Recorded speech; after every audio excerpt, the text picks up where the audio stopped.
All right, customer states my machine will not reach full high gear. They won't shift out of 5th or 6th gear, and the articulation is acting funny.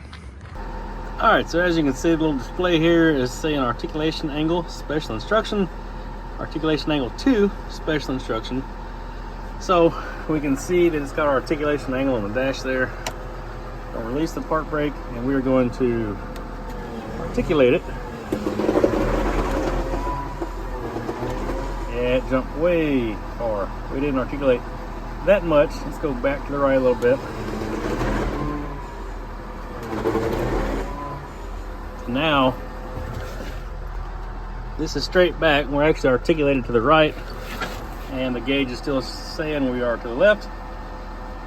So I'm assuming we have mechanical linkage failures down there. So let's just pull the cover and see.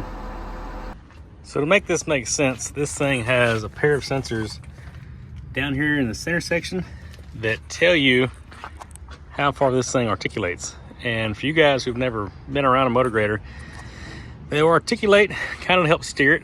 It's almost like rear steer. The whole end of the machine will articulate left and right.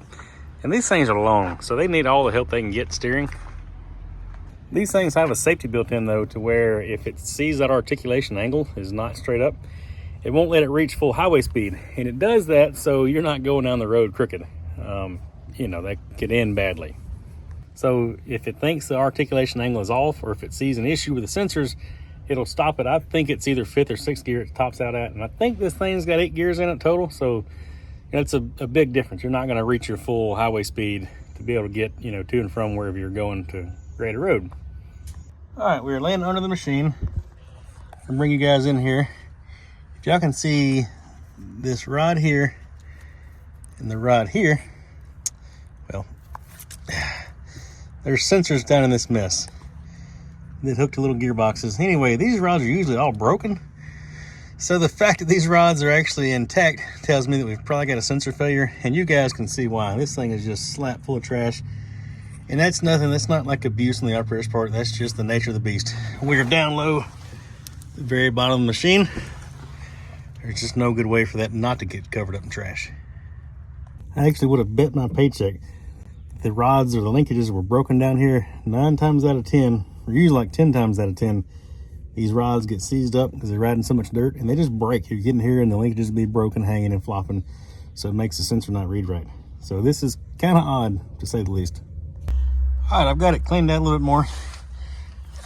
And as you can see, I call this a gearbox. That's more or less just a mount, so the sensor that's down low can mount to that. Actually, all bolts up to the bottom.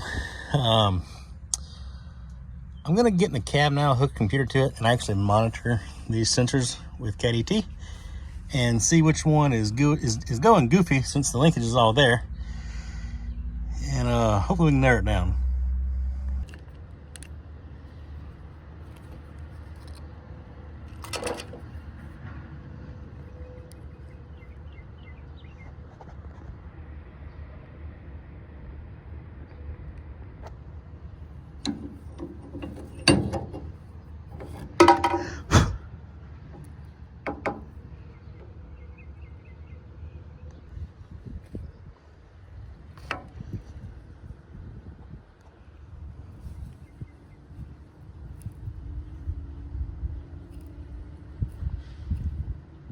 All right, we're back the next day with parts.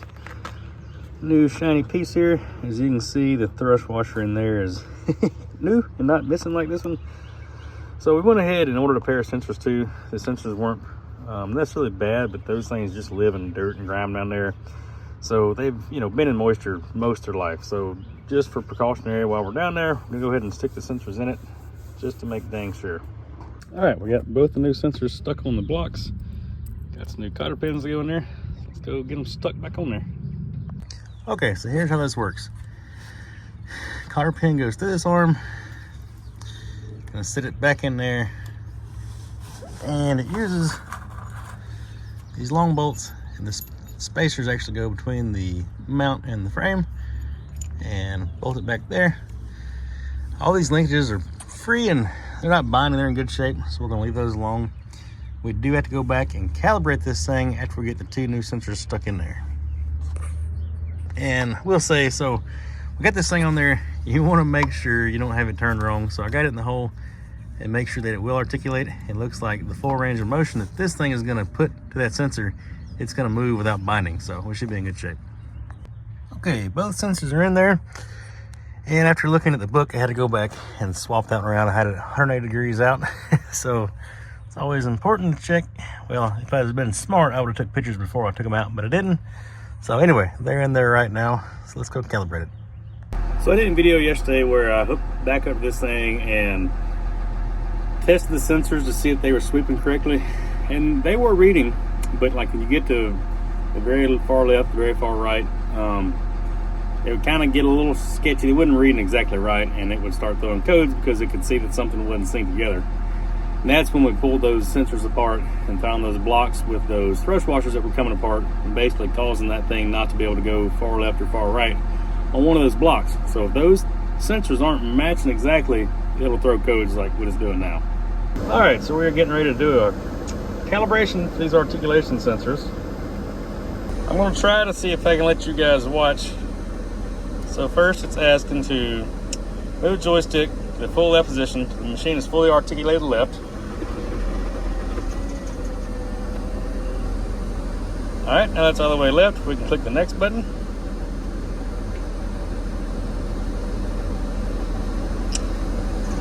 Now we're going to go all the way to the right. So while I'm doing this, I can kind of watch this rear in the mirror to see, you know, where it's going, how far left and right, and kind of put this thing in perspective. This is straight up. So right now it's kicked to my right. All right, so we're gonna hit our next button. So we're gonna go to the center. And here I'm using the mirror kind of to find center, rough about.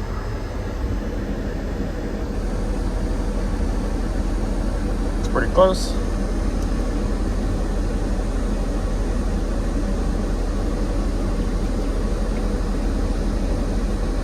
All right, there it is, it's successful.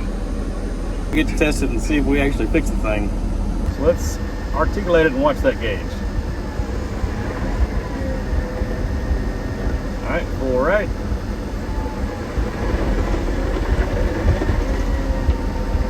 Full left.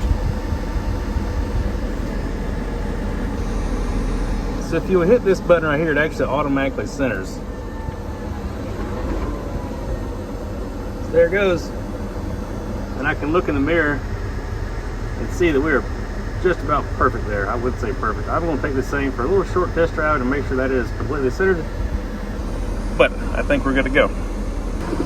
All right, so I didn't video my highway pull, but I did take it out and make sure that it would hit all 8 gears and make sure that it wasn't limited to 5th gear anymore. So everything's working like it's supposed to.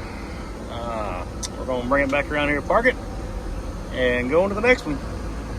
Scratch that. Actually, I'm going to put this belly pan on that I almost forgot, but I wanted to run it, make sure everything was in good shape before we covered it up completely. It's doing good, so we can put the little pan back on here and get out of here. I love my Milwaukee, but God almighty, you let some sand get in that fan, you will get sand blasted. Feel like you're getting stuck with a needle. It's a good gun, but I don't like that part about it. Well, if y'all are still hanging around, you might as well come on and go to the next job with me. All right, stop number 2 for the day. We got a D6K2 that is randomly throwing on a park brake. We're gonna get hooked up to it and see what's going on with it.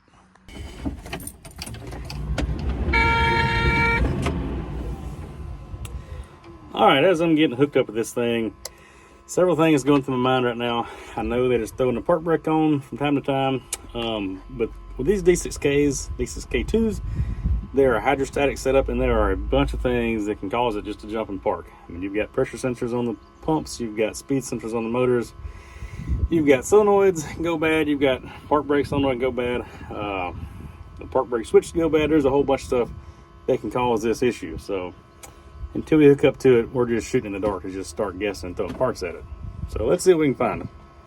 This might be pretty easy. Park brake solenoid current above normal. All right, if my memory serves me correctly, a current above normal code is a short code. So you have current above and current below normal. When you have a code that is current below normal, that means that the ECM's putting like a little bit of test voltage out there, test current out there to see, you know, if that solenoid's there.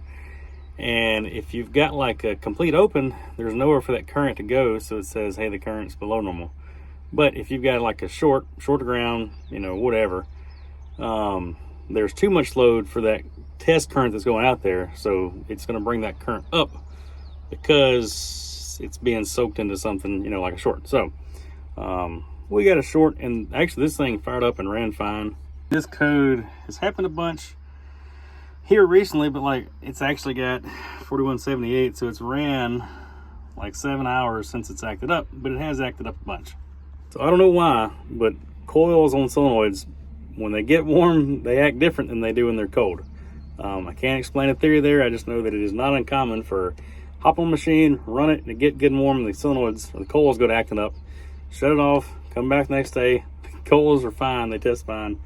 So I am going to actually go into this one, find the solenoid, check it out, make sure there's no rubbed wire where it's been shortened. But just my gut feeling is we need to stick a park brake solenoid in this thing.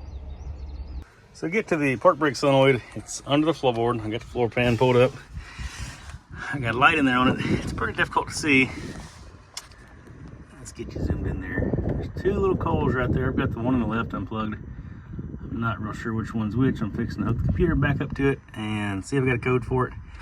My main goal getting under here was checking the wiring. There's one harness that runs under that pump, and just making sure that nothing was rubbing, you know, no shorts to ground, nothing like that.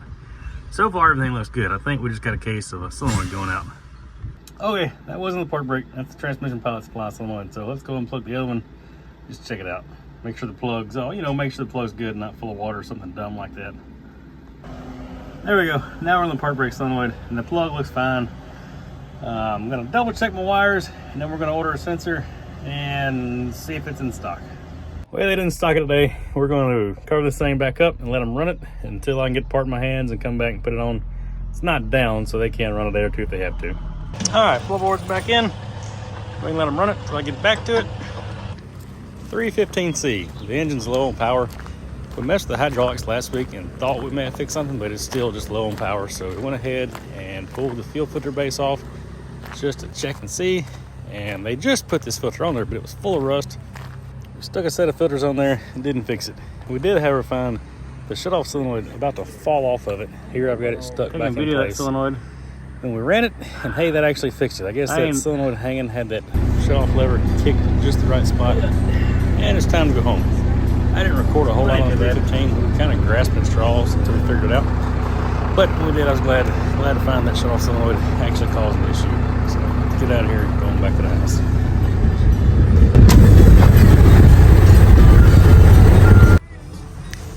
I was on a pig trail today, but hey, I like a different change of scenery every now and then, so kind of neat to get out and see this, drag the old truck through here.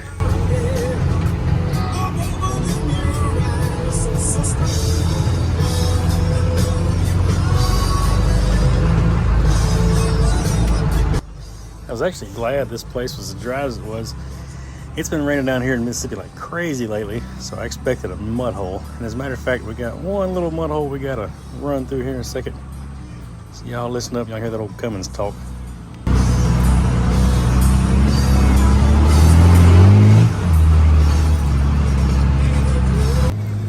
We're back on the road. Got a good reminder. Stop and thank the Lord for the opportunity to do this kind of work. And you know, it's tough some days, just to be grateful to be able to do it. Sure do enjoy it. All right, just about back home now. That's my last little stretch there. All right, that wasn't too bad a day. All over the place. I think the left this morning, went like 45 minutes to the shop. The Thompson shop, picked up parts. I always refer to that as a shop because I worked there forever. But anyway, went and picked up parts, then probably drove another 45 minutes down to the Motorgrader. Got done there, drove an hour and some change back to the dozer, and then drove another 30 minutes to the Excavator. So it was a stretched out day, but that's all right. I like riding, so the AC is still hanging in there for now, so that's all right. I'm gonna end it off there, guys. Thanks for watching. Thanks to all the new subscribers. Really impressed with how this channel's doing, even though it's still small numbers, but hey, it still blows my mind that you guys are into this and enjoy it. So, ooh, I see some dirt daubers I got to clean up back there. Don't pay attention to that. Anyway, time to break out the pressure washer. Anyway, thanks guys. Appreciate y'all watching. Y'all have a good day and come back and see us.